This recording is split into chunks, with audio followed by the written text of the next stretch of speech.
Hey, everybody. Welcome to the Scott Mann podcast. My guest is this guy. I am the guest on my own podcast. My new book, The Generosity of Scars, How Your Stories of Struggle Can Change Lives, especially your own, is coming out. And I'm super excited about it. And I thought, in order to really have a conversation around this, I'm going to have Bubba interview me. So I hit Bubba up pretty short notice, Bubba Herrick, who is my chief of staff and does all the integration work, an accomplished author and speaker in his own right. He had just finished reading the book, and I thought, let's do that. Let's get on and let's have a conversation. And it was a lot of fun. And as always, that young man has more wisdom in his little finger than most people have in their entire body. And it was one of the most enjoyable experiences I've had in a very long time. And I hope that you'll find some things that you'll locate in it that will help you get your head around how you can be a more impactful storytelling and how you can put your struggles and scars into the service of other people. So without any further ado, let's join Scott and Bubba on the Scott Mann podcast. I'll see you on the other side. Welcome to the Scott Mann podcast, where we connect like our lives depend on it.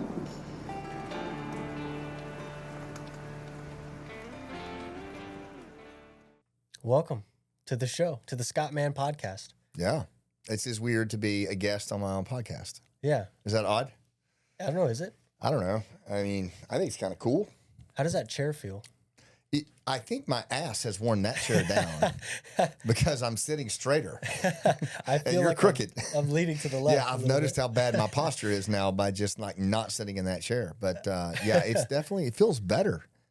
I don't know, because I think it's because I do so many solo episodes in that chair. Yeah. But yeah, this is cool. So yeah, I'm actually a guest on my own podcast because I felt like that would be more appropriate to talk about the generosity of scars than just because I am doing some promo stuff on it and diving into it as a book study type thing. But I thought just having a conversation around it and not knowing what we're going to talk about and seeing what happens with that might be helpful. Yeah. Well, thank you for giving me the opportunity to do this with you. It is truly an honor. Thanks, and buddy. I mean that. Thank you. So what I did was, just for a little bit of context, was you asked me to do this, and then it was kind of last minute, and I was just like, wow, okay, I'm doing this with Mr. Scott. I gotta make sure I show up fully and present, and I gotta make sure I'm prepared. So I went to our school community, the School of Rooftop Leadership, and I fielded a bunch of questions. Did you get a bunch? I got a bunch. Okay. I got a bunch on the awesome. Generosity of scars that I'd like to ask you today. Wow. The first one being from Dylan Besner, who you know very well. I know Dylan very well. And that was, at what point in your career or your life did you come across storytelling and think to yourself, man, I've got to pursue this? Wow. That, let's see. When I really became conscious of storytelling and pursuing it, I think honestly it was when I first saw, and I talk about him all the time, Bo Eason at his event or at an event speaking for the first time about storytelling.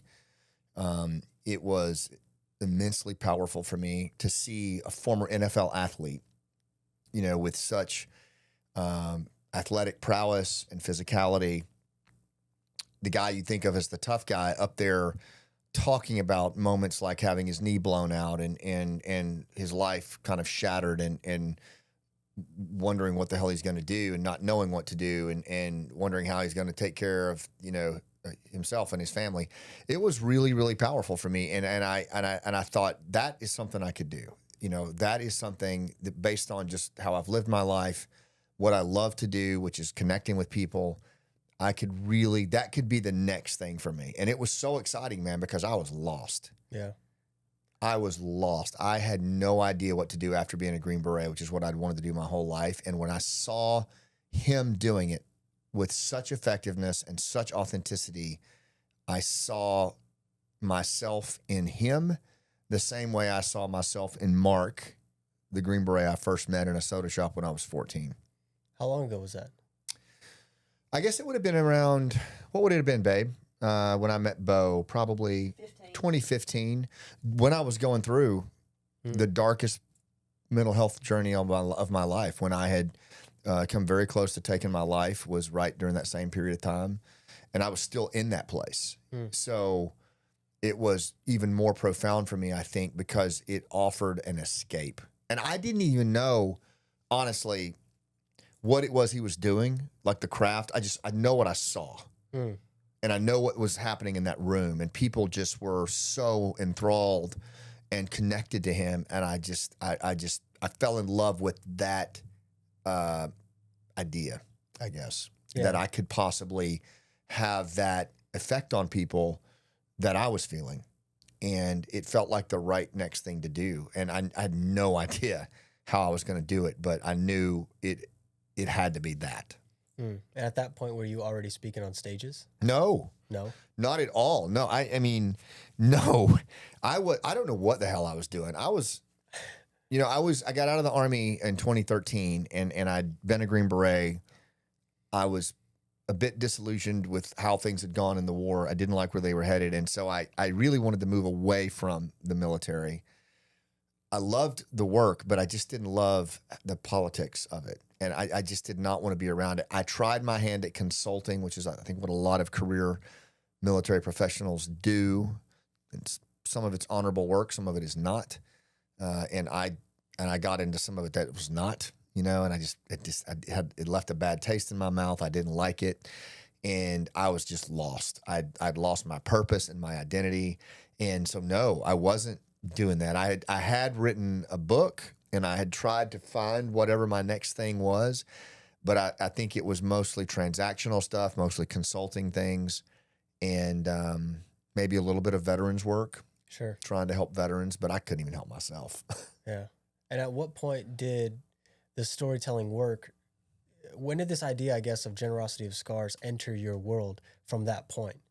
I think as I started to learn about the storytelling, right, and realize that, it's not just an instinctive thing that we do. I mean, I'd always had an affection for storytelling. In Special Forces, there were great storytellers that I watched. I grew up as a kid in Arkansas. My dad was a great storyteller. My family was all from Appalachia, the mountains. They're great storytellers. So that's what I thought storytelling was like you either were or you weren't. And I was pretty good at it. But I realized very quickly that's not what this was. This was an intentional craft that allowed you to influence authentically at a whole new level. But it was very deliberate. It was both art and science. It was both instinct and skill.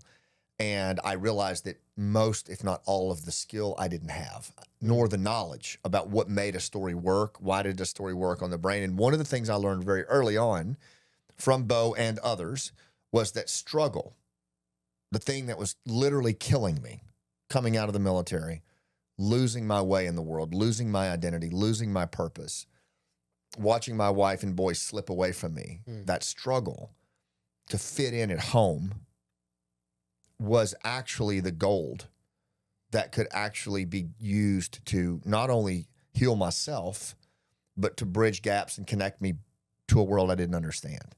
And when that started to come into focus for me, I started really digging into this. And there are two things that came up for me.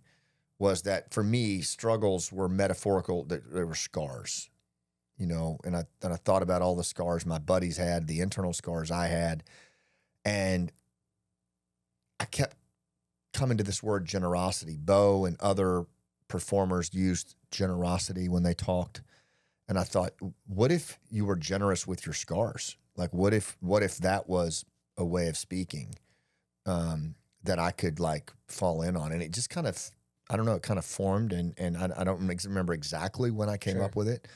But I don't know that anybody comes up with anything. Sure.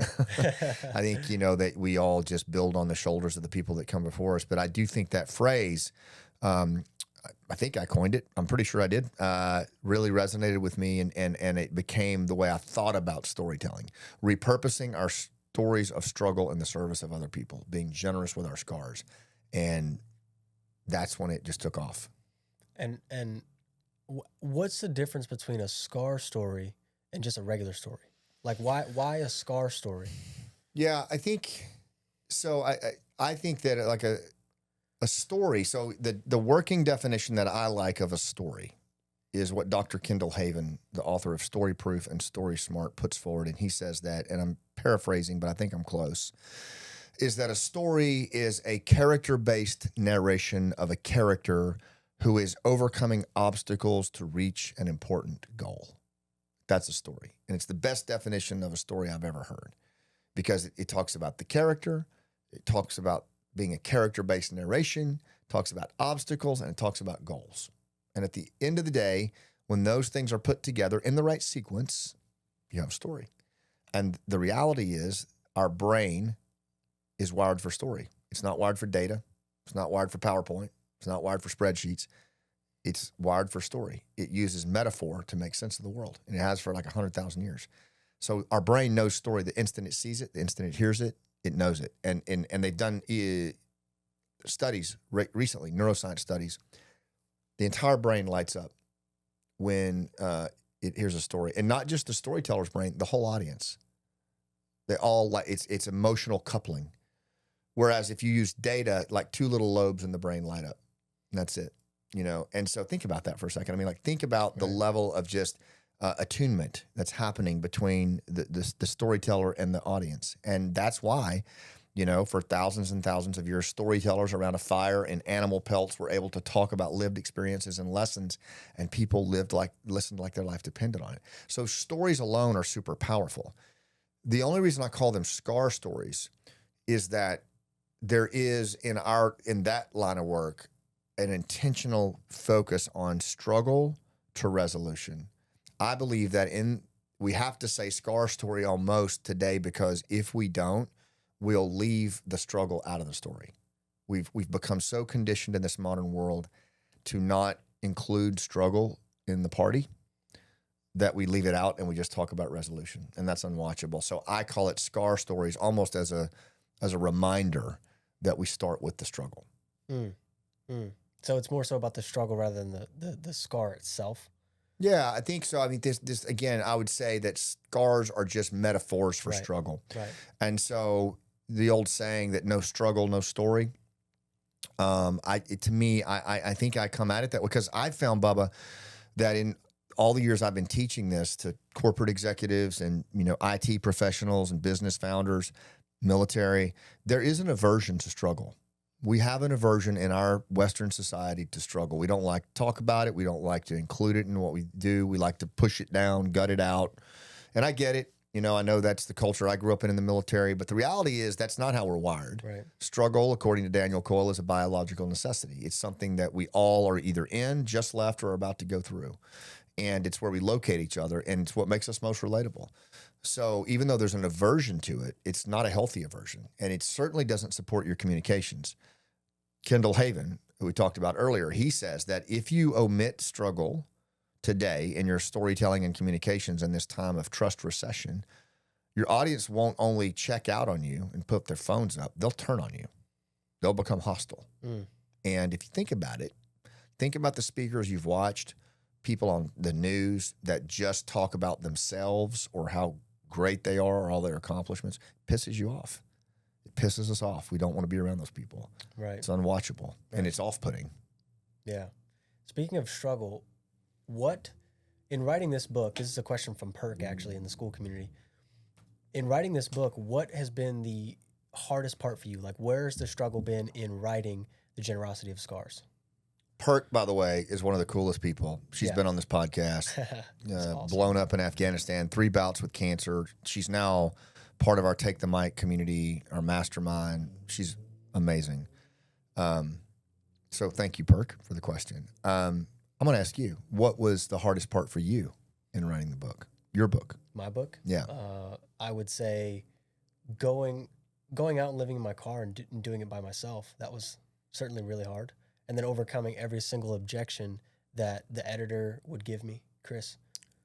Every single time I had to do a rewrite, that was super, super challenging. What were your, did you, in addition to that, so like, did you have these things that you worried about, like how you'd be perceived and things like that? Yeah. Oh, yeah. How did that play out for you?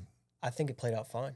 Yeah, but did it stay on your mind? Like when you were writing, did you find it kind of got in your way? Yeah, absolutely. Yeah, I would say that was for me. Um, so if I'm bringing that question back to me, like what was the hardest part, the biggest challenge? I think it was probably the whole self-doubt thing where you go, okay, well, this people are going to think this book is a negative book, or you got to get up there and have a therapy session in front of people in order to be effective, or you need sympathy, and you start self-doubting your concept. You start self-doubting even though you know it's true, you've lived it, you've trained so many people on it, or you just know it to be accurate. Resistance still gets in our way. Resistance still shows up, especially when you write a book, or you get on the stage, or you do a play, or anything that's artistic or creative in nature, and especially if it serves other people. Resistance is going to play red zone defense on you. It's gonna pull out all the 350-pound linebackers and come at you, and that's what I felt for this book was. There's going to be all this pushback on struggle. People aren't going to want to do it, and they're gonna throw rocks at it because it's about vulnerability and all that. And the reality is that hasn't been the case at all. Like, in fact, it's been wildly received in terms of, yeah, that's right, that's the way I feel. But I think it was just my own self-doubt and imposter syndrome probably that got in the way of the book, like anything else when anybody's writing. Yeah. How long did it take to write? I think once I actually sat down and started writing, this is the second book that I'm doing in my leadership trilogy. The first one is Nobody's Coming to Save You, and that came out 2 years ago, I guess, a little under 2 years. And it's Center Street Hachette Publishing that graciously worked with me on this. And then this is the second book, and it's on storytelling. So the first book's on rooftop leadership and human connection. This one's on storytelling.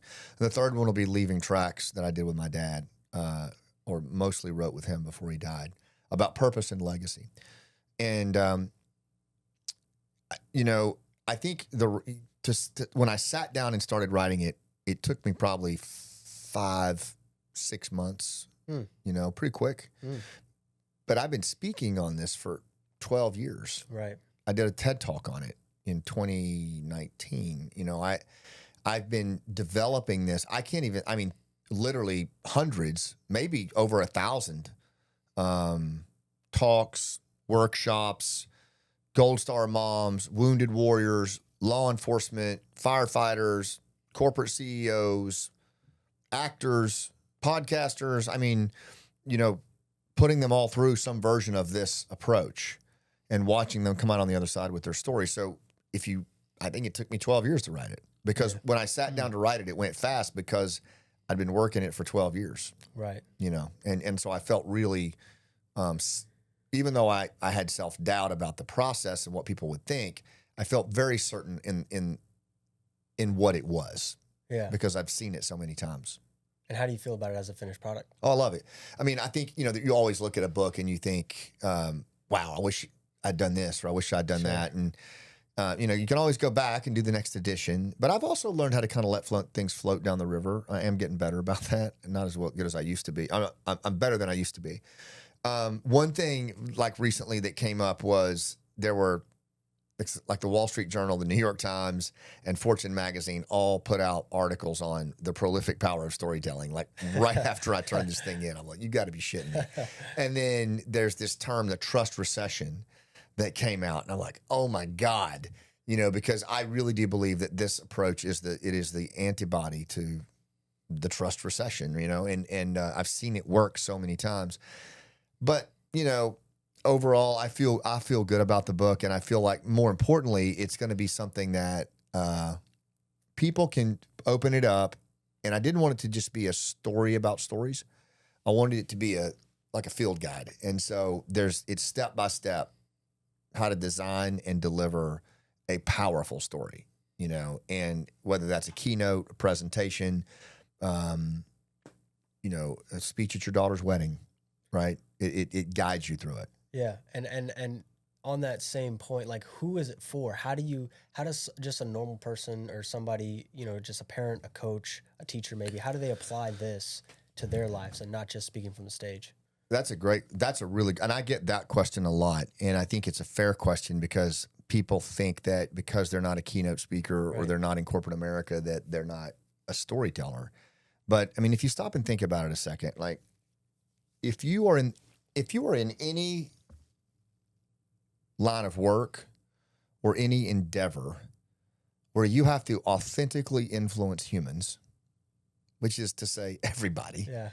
parents, teachers, nonprofit founders, sales reps, then you have to move them to action. You have to influence them. You have to effectively engage. And in order to effectively engage, Kendall Haven, through a neuroscience study at DARPA, found that you have to do two things. You have to gain and hold attention of the other party, and you have to resonate emotionally. Well, we know in this time of churn, that's a very hard thing to do. People are distracted and disengaged and distrustful.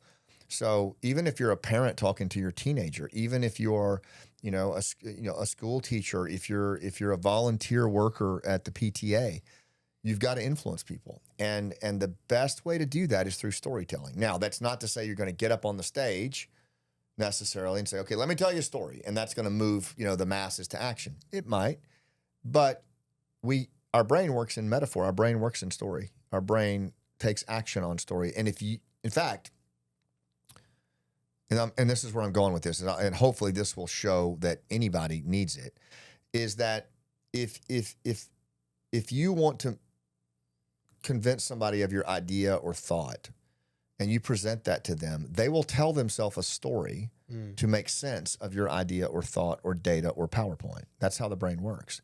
Unless you put your idea or thought or data or information in a story itself, and then that story, if properly designed and properly told, will pass through the listener's brain without any obstructions.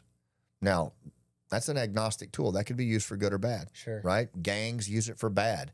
Politicians can use it for bad. Terror groups use it for bad. But you can use it authentically in sales. You can use it authentically in parenting. It's called narrative competence, the ability to use storytelling in real time. And so I believe that we all tell stories. We just do it well or badly. And so if you want to tell stories well and influence people a lot, it should be anybody because we're all in that place. Yeah. Yeah. Wow. That makes a lot of sense. What, you brought up the term narrative competence. Like, why is that important for the everyday person? And why in reading this book, how is somebody going to learn about narrative competence and how to apply that? You know where I first saw that term? Where? Have you ever seen it before? No. Before me? No. So I found that term. This was when you asked about working with Bo and kind of getting, like, how did you come around? I became so obsessed with storytelling when I had all that anxiety going on, and I found storytelling. And I'm the type, and you've probably seen this with me, but once I get a hankering for something, like it's on like Donkey Kong, and like with the play and everything else, I'm right at it. And you're the same way. Yeah. Well, I was obsessed with storytelling because I thought this is such an unclaimed space. I mean, there's so much room it's like open field running, on a football field. Like you get past the initial line of scrimmage and it's just like, there's just so much room to run. And I started studying all these different storytellers, guys like Pat Quinn and Michael Haig and even indigenous storytellers. And Daniel Pink, I think, does great work. And Daniel Pink had written this book. I think it's called A Brand New Mind or A Whole New Mind. But it was all about, his terminology was how right-brainers will rule the world. And the whole right brain, left brain thing has been pushed back on a lot. But his assertion was that essentially the elements of, storytelling and active listening and creativity are really going to be important in this world of AI and increased information technology. And he was so right. I mean, this was years ago. So I was researching that, and I came across this term that he had narrative competence in there, but it was used in the context of the medical profession. And he was talking about how doctors and healthcare providers needed to enhance their narrative competence for bedside manner. But I thought, because at the time I was teaching storytelling to special operations forces, law enforcement. And whenever I would go in there, and you can imagine like a room full of like Green Beret candidates, and they're thinking, okay, today we're going to do this and this. We're going to learn about this kind of infiltration. And I'm like, all right, everybody, we're going to talk storytelling today. It's crickets chirping and a tumbleweed blows by, So I introduced that term at the next workshop. I was like, we're going to talk about narrative competence. And everybody's like, oh, cool. That's like psyops. And I'm like, no, it's actually purposeful storytelling in real time to meet your goals. And they're like, cool. And it became almost like a Trojan horse to talk to left brain individuals about storytelling. But the more I worked with it, the more I thought, actually, no. I mean, it really is a competency. Like it really is. I mean, we have competencies for everything else. Sales competencies.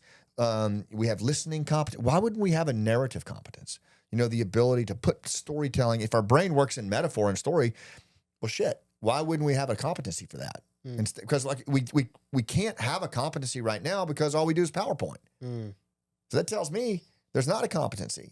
So how do we bring that in? And I found that the more I use it and the more I integrate it as a piece of grammar, people really like it. And I think there's a way that we keep building this into the lexicon of what we talk about, and that we continue to define it to kind of fit our terms. But yeah, my working definition of it is purposeful storytelling in real time to meet your goals and the goals of the other party. And that could be a conversation with your teenager after she was bullied online. That requires narrative competency, right? And it might be that the competency is not going, well, sweetie, here's what you need to do. Let me tell you a story about when I was a kid. No, it might be thoughtful, open-ended questions that let them tell you what happened. I learned this with my son, Braden, my youngest. I am so bad to tell him what he needs to do.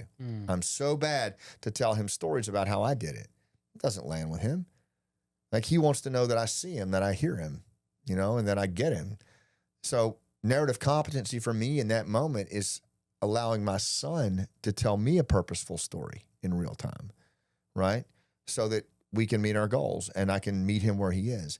And that is as much the competency as, talking about your scar story, is letting somebody else share theirs. Wow. That's powerful stuff.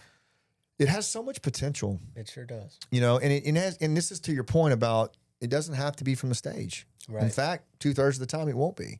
It'll be in the sales engagement. It'll be talking to somebody on your team or maybe somebody that works for you that just lost a parent and they just got the news at work, or you have to let them go. Right. Or you have to have a difficult talent conversation with them on performance. I mean, we all have this. And so the best way to navigate that is some form of storytelling. But you gotta train at it. That's really what the book is for. There's even a chapter in the book on that, on like the real day-to-day stuff. And it's just chock full of stories, everything from insurance producers, to Gold Star moms that are doing this in the day-to-day. And I've yet to find any industry, gender, race that storytelling isn't sorely needed. Yeah. Let's get to this really quick. Like, what's in this? What as a reader can I expect to get out of this? What's the difference too between just designing my story and then also delivering it? Because you kind of take a holistic approach to storytelling that not a lot of people take. I do. So if you would just speak into that real quick. quick. So my thoughts, there's a lot of books out there on storytelling. Yeah. There's a lot of courses out there on storytelling. And I thought I want to put a book out there that has a very holistic approach to narrative competence. And the methodology is the generosity of scars. It is this notion that all of us have struggles where it's a biological necessity. And that if you want to influence someone through storytelling, then a model of struggle to resolution is the fastest way to influence somebody. It's where we locate ourselves in the story. When we hear a story like that, when we hear someone struggle and it's authentic, we immediately are transported into their story. That's called narrative transportation. And when that occurs, we start to listen autobiographically. My father's bout with cancer becomes someone's sister's bout with cancer, or their own battle with cancer, or, oh crap, I hope I don't get cancer. And that's called autobiographical listening. And it's where someone processes their own lived experience and the safety of your story. That is the methodology of this book. And so what I wanted to do was to equip people with the ability to do that on a regular basis in a healthy way. And to do that, most people, most instructors, most teachers on story, they teach you either how to design a story that's got all the structure to it, but they don't tell you how to tell it. Or they teach you how to tell a story with all this physicality and power, but they don't tell you how to design it. And both have to be there. You have to design the story, and you also have to deliver the story. So in the middle of the book, that's what you get. It's how to design and deliver using a framework that I call the 7-step SCAR story framework, where you write, you tell, you edit, and you play. And that will get your story designed and ready for delivery, whether it's a keynote or a presentation to the boss or, again, speaking at your daughter's wedding or a TED Talk. The other 3 steps of the wheel, though, are how to manage your energy while you're doing all that. So you're out there sticking and moving as a sales lead or a nonprofit founder. You have to manage your energy. Engagement requires you to manage your energy as well. You're telling stories throughout the day. So you have to prepare, you have to engage, and you have to recover, right? And so those are the other 3 steps at the end of that 7-step process, where how do you prepare for that big engagement? What are the techniques to actually engage in real time? And then how do you recover when you're done and reset yourself and go do it again? And so that's the other piece of the book that I call the life of the storyteller. How do you navigate the world? It's not just the ability to write a story, which that book will help you do, and you'll end that if you just follow the prompts at the end of each chapter, you'll have a SCAR story at the end. But more importantly, you'll have a framework to keep doing it. But you'll also have a way to navigate the world as a storyteller, whether you're a corporate executive or a stay-at-home dad. You'll have a way to think of yourself as a storyteller first. And I think that's probably the most important thing. And so the book hits all those things, plus a little part at the beginning, kind of a refresher from Nobody's Coming to Save You on why storytelling works and why we need it. So it's all-encompassing. It's got a lot of stories in it of people that I've trained and that I've worked with. And most of all, it's got tactical ways to put this together using that 7-step framework, where if you just do it as you go, you'll literally have beautiful stories at the end of it. Yeah, and I can vouch for that because I've read it and I've put stories into the world. I mean, you're already putting new stories out. Right. Yeah, I just 100%. finished reading it. It's good. It's absolutely amazing and well written. Thank you. I appreciate it. It was fun. And the last thing I'll say so this book, my dad was hugely influential in my life in so many ways, and you knew him as well. He thought very highly of you. In many ways, like his own grandkid. But, I lost him this past summer, and I was heavy into this book when he was dying. And I knew he was dying, and he knew he was dying. And that's a very odd thing, when someone in your life that you are he was the ultimate SCAR storyteller for me. And when someone that you love that much is literally passing in front of you, and you have a deadline.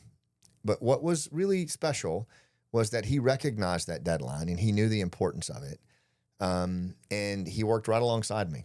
And, I would read chapters. He couldn't really read towards the end, but I would read chapters to him and get his ideas and his thoughts, and he would share. And that was a very special thing, man, to be with the Woodsman all the way through the writing process of this and have him with me as we did that. There were several projects that we worked on, including my play, but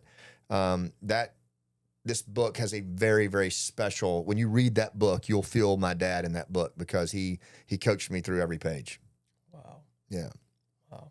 That kind of bleeds into my next question, which is why now? Like, why sharing this book now? Why is it important now? What are the stakes in sharing this and putting this out? Monty asks me that all the time.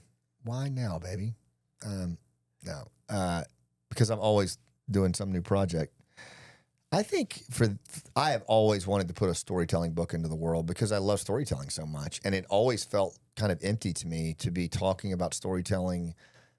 And yet I was always writing leadership books or books on Afghanistan. And I felt like I had the methodology in my chest cavity so well and so internalized in my body that it was almost cheating people not to write this because I can't get in front of everybody, although we are scaling up programs now to teach this at different levels.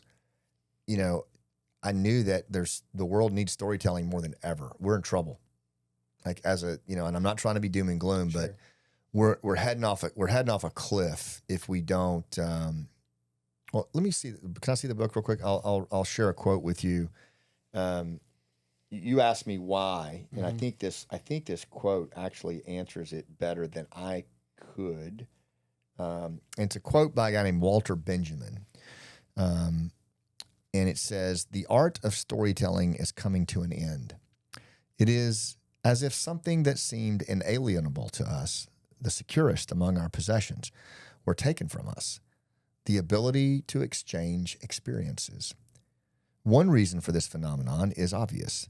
Experience has fallen in value, and it looks as if it is continuing to fall into bottomlessness."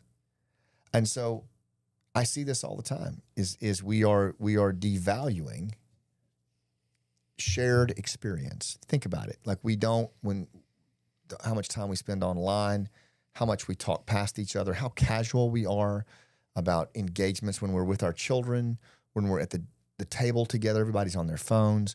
So our lived experiences are falling in value. And what happens to us as a species if that happens? If we stop valuing our lived experiences and the lived experiences of others, and we start dismissing them, even resenting them, what happens to us as a species, as a social species? I really worry about that. And so that's why now for me is I really do believe that storytelling is an antibody to this. And I don't think it's too late. I just think that we need the storytellers to step up. We need the people who have been through the most, the scars, the stories you don't want to tell others, the stories you don't want to tell yourself. Joseph Campbell, isn't it interesting that in the hero with 1,000 faces, the guy who really coined the term the hero's journey, the most universal framework of storytelling in the world, is quoted as saying, "The cave you fear to enter holds the treasure you seek the most." And what he's talking about is struggle. He's talking about your struggle stories. He's talking about the fear of going into that cave is actually the treasure you seek the most. It can do the most good. I always say there's generosity in a scar if you're willing to pay the price. And the price is putting yourself out there in the service of other humans and being relatable to them. But the return on investment is somebody locates yourself in their story, in your story, and they make sense out of something that doesn't make sense in the safety of your narrative. And paying the price is what makes you relatable. 100%, because the price is taking off the armor and actually putting your story out into the world in the service of another human. And people say, well, I don't like talking about myself. I don't want to be vulnerable. I don't want to get emotional. It's not about you. Even if the story has you as the protagonist, it doesn't matter, because autobiographical listening guarantees that when that audience is listening to your story, and if you do it with authenticity and in the service of them, you might be talking about dying on an operating room table, right? And you might be talking about the basketball game you had with your stepdad in heaven, deciding whether or not you're going to come back to earth. But all I can think about in that moment is my dad. And the last moments I had with him, and the dreams that I still have about him, and the advice that he gives me, right? I'm autobiographically listening. I'm processing my own lived experience in the safety of your story. And I would not be able to do that if you weren't generous enough to take the armor off and share that story with me. And the cool thing is that is innately available to every single one of us. What do you tell somebody who says, I don't have anything worth sharing? It's just not true. It's just not true. And, the reason for that is because we're social creatures. Shared perspective is one of the highest forms of social capital in the world. Shared perspective is how we've accomplished everything that we've accomplished. So to think that you say you don't have anything worth sharing would mean to say that you have no lived experiences. Because like the other day I was coaching this guy, and he lost his wife to cancer. He's an amazing guy, just an amazing human. Lost his wife to cancer, 2 little boys, I think under the ages of 10, that he's now raising himself, right? And he said, I've put off telling my story because I don't really know that the story does justice to my wife because she died. And I don't really think I have anything to say. And I said, brother, have you changed or have you learned anything raising those little boys on your own? And he was like, yeah. And I said, you have plenty to say. And there's a whole lot of people that would love to hear it that are doing the same thing. Mm. And he kind of got a smile on his face and he's like, yeah, I never thought about that. And that's the point, is like in those places where we feel like we failed, we feel like we fell short, that is exactly the story. That is exactly what that person in the back row, back corner, thinking their life is over needs to hear, right? That's what they're counting on. And I've just seen it too many times. I've seen it for like 14 years straight. People come up to me, shuffle up after a play when everybody's gone, and they're like, yeah, that was me up there. That was my life. That happened to me. Thank you. And they shuffle out, you know, but they located themselves in the story, and now they've got something that's helping them make sense of it. Wow. You know, and that's not unique to me. That's not unique to you. That's something that all of us have by living a life full out. We just got to be willing to share it in service of other people. You know, not easy, scary. Right. I mean, I remember when you started writing your book, right? And you thought about, are people going to think I'm crazy? Yeah. Right? Yeah. And maybe some do. Mm-hmm. Right? Maybe some do, but that's okay. Right. Right? You know, that's okay. There's nothing wrong with that. But a lot of them don't. Right. You know, a lot of them, I mean, how many people have said things to you about locating themselves in your story? A lot. Yeah. And right? It happens often too. What about Ken? Ken, as a school member of Rooftop Leadership. Yep. And I remember he wrote me, he's like, I got to talk to Bubba. He had just read your book. And what he connected to was not the after-death experience, was what? What did he connect to? You remember?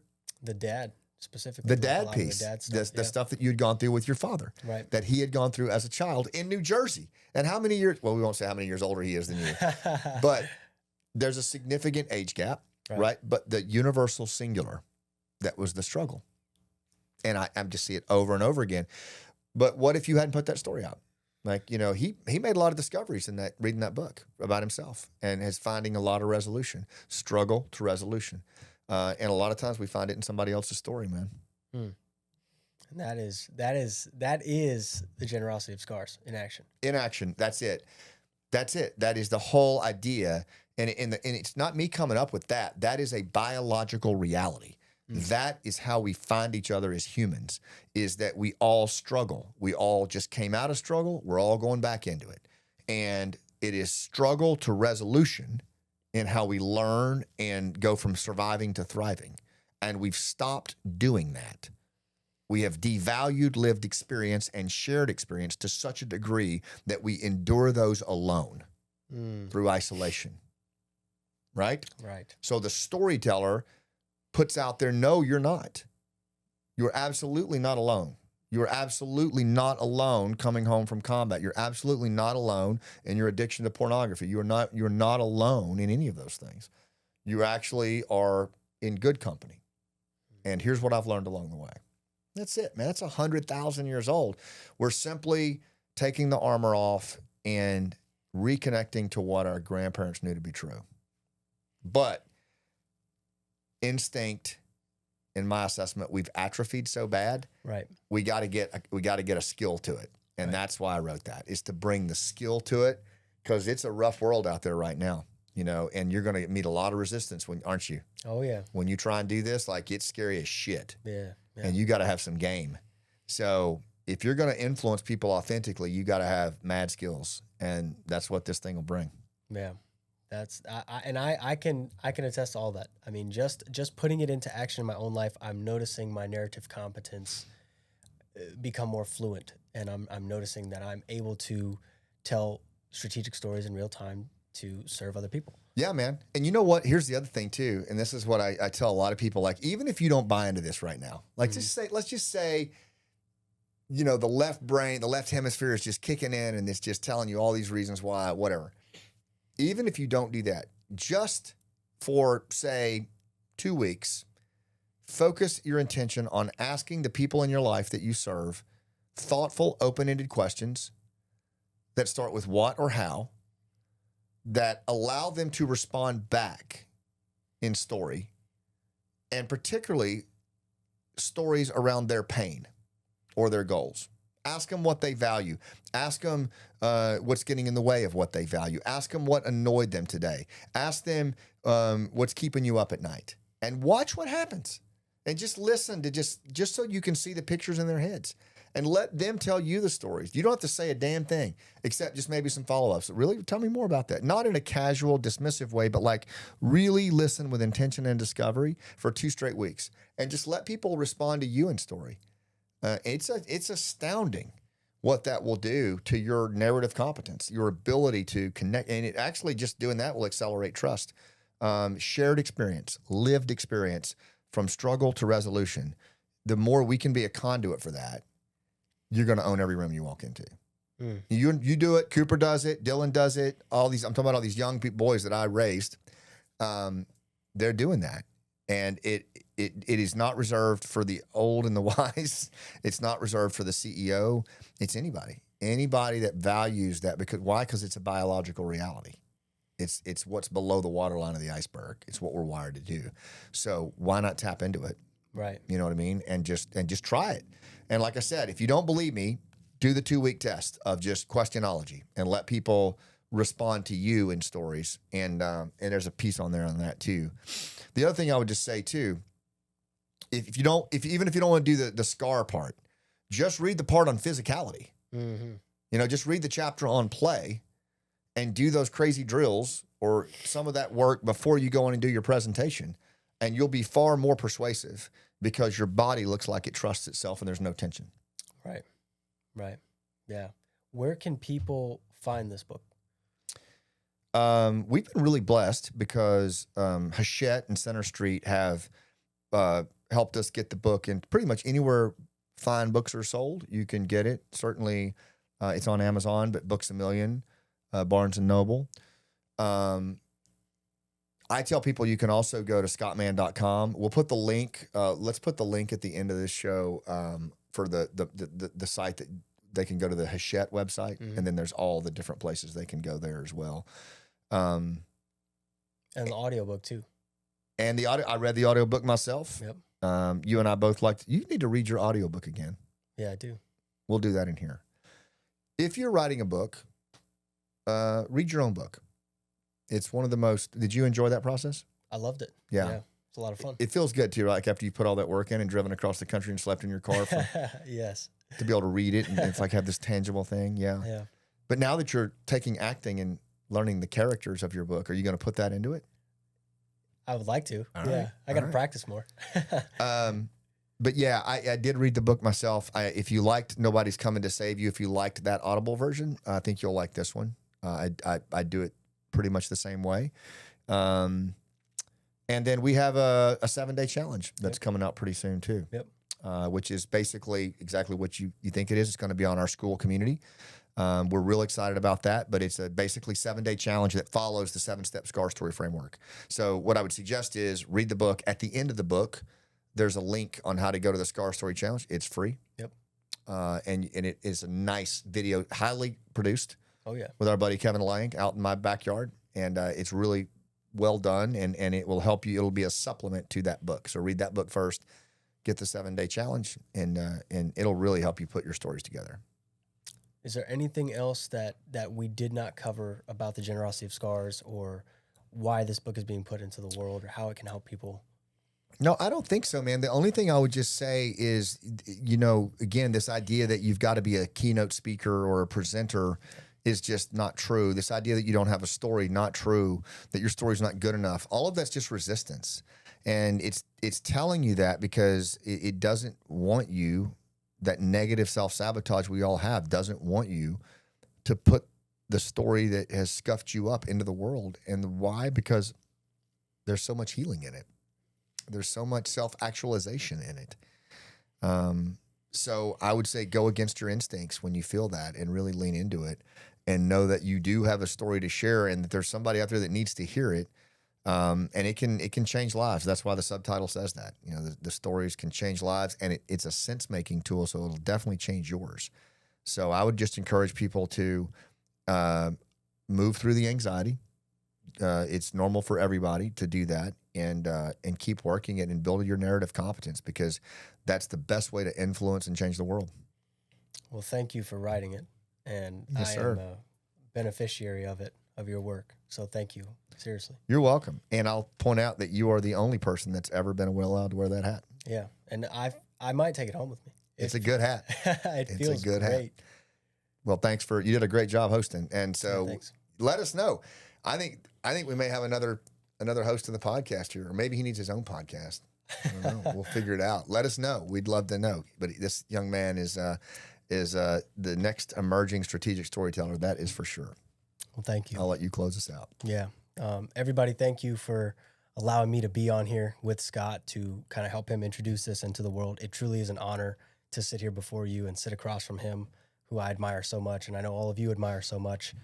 Please support this book. He's not going to sit here and say, please buy this book and tell all your friends to buy this book, because he's so humble and just so admirable in how he carries himself in the world. But please do, because everything he's saying is absolutely true, that we all need this right now. And I'm noticing it in my life. Obviously, I notice that Scott feels it in his life. I know you feel it in your life. So please do purchase this book. And thank you again for allowing me this opportunity. Thanks, Bo. Great work. Yeah.